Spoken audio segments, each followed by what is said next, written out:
back to another month of Tinker Tots. I'm Miss G here at the South Branch Library in Breckenridge, and I am so excited to do something new with you today.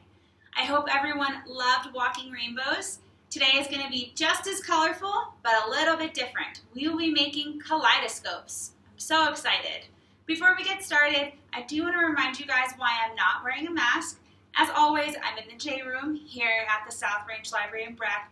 I've locked the door and nobody's in here with me, it's just me. Please wear a mask when you need to, and let's get started.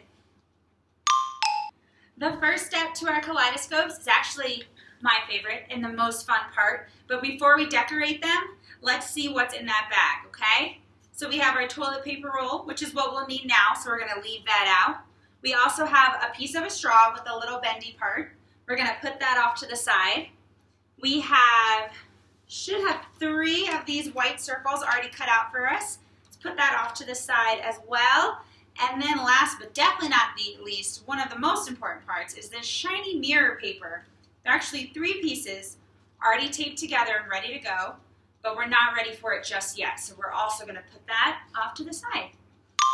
Now that we've decorated our kaleidoscopes and hopefully they're looking beautiful and we are ready to move on, let's grab that shiny paper. All right, so if we hold it up, we can see that one side is white, that's the back, and one side is silver and shiny, that is the front.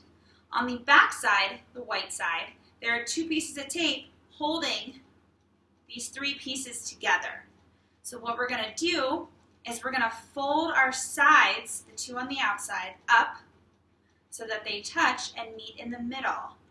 And the white part, the back part, is actually going to be on the outside. So when you fold it up to make this shape, first of all, does anybody know what shape this is? Can you guys shout it out for me? Yeah, a triangle. That is awesome. Great job. So once we've folded up and we've made our triangle, we want to make sure that the shiny silvery side is actually on the inside of our triangle. So when you hold it up, like I said, if the outside's white, you've done it right. If the outside is silver, go ahead and flip it back over. Match up those top edges, take a big piece of tape, and go across the top and put it together. Beautiful. There we go. Now we're going to take our kaleidoscope that is decorated. I know this one's not, but the one that's decorated. And we're going to put it just in the middle of our tube, and it should just fit right in there. All right, there we go. All right, so now that we've done that, we are going to attach our straw. That's our last thing. We're going to take our straw, make sure that the little bendy part is popped all the way out. We're going to have that part sticking out from the end of our tube. We're just going to take a piece of tape, put it right across the top, and hold it in place. There we go. My bendy part is just off the edge of the tube right there. All right, there we go. For decorating our kaleidoscope, we want to decorate the outside of this toilet paper roll that I gave you. Mine looks like this. It is red and purple and yellow. Up close looks like that too. I know I'm hard to see back here. And I used some paper cutouts and then some marker. You guys can use paper, glitter, paint, markers, anything at all. And if you don't want to decorate it, you certainly don't have to. That's totally up to you. But either way, now's a good time to pause me, figure out how you want your kaleidoscope to look, and then come on back when you're done. There are 2 big things that make our kaleidoscope work. One of them we've already done, which is the shiny paper we put in the middle of our tube, right? And the other one that we have not done yet, which we're going to do right now, are these circles or wheels that I gave you guys, these little color wheels. And we are going to actually color them and get them ready. I'm going to put up some examples of some ideas of how to color these in. So when we color them, I gave you a few because we're going to experiment. So some of mine look like this. Can you guys see them? There's a lot of squiggly lines. There's some hearts and polka dots and little like mountains and stuff. But basically, let's test out one where we just color it one color, maybe 2. Maybe something like this, so we see how it works. And then let's try another one, kind of like my other ones, where we have a bunch of different designs and it's really colorful, and it just looks very different. And guys, you can color these any color you want. It can be anything you want. These are all for you. And if you want more at the end, you can always cut out more. It's just paper. All right, now I have another wheel that's very chaotic but very colorful. It looks like this. All right, and that pencil that we're gonna need, Mom and Dad, this part's definitely for you. Right in the middle, we're gonna just poke a hole. That's where our straw's gonna go. So once you guys have those prepped and ready to go, we'll move on to the next step. Go ahead and pause me, color those in.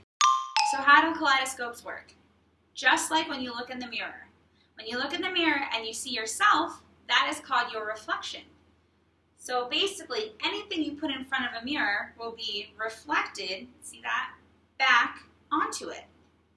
So what happens is, this shiny paper that we put inside is actually called mirror paper. And I'll show you my test.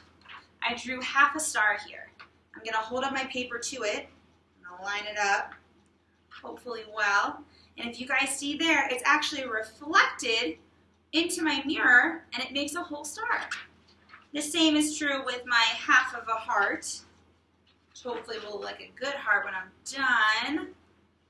It's kind of hard to tell, but you can see it reflected there too, and it makes a whole heart.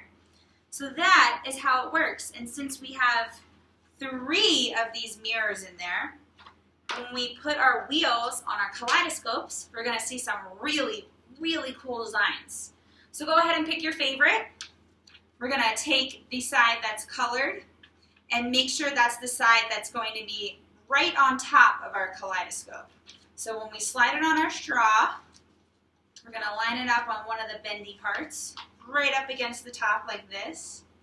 And make sure when we look into it, we're looking right at the color. You're going to hold it up into the light, and then you're going to take your wheel and turn it. You guys are going to see some really, really cool shapes happening there. Can you guys see that? I'm going to put up a video of mine while I do it. You guys can see what I'm looking at too. And when you're done with that wheel, go ahead and take it off and put on another one. And keep making new ones and see how you do. That is the awesome thing about kaleidoscopes. You can experiment all day long with them. What colors did you guys see? What shapes did you guys see? Do you have a wheel that's your favorite? Are you going to make more? What else? Did it work better when you're looking at it where it's light? Or is it easier when it's dark? Is it harder to see in the dark? All of these questions, I hope you take some time and explore and answer with your kaleidoscopes. And I hope you guys have a wonderful rest of your day and rest of your month.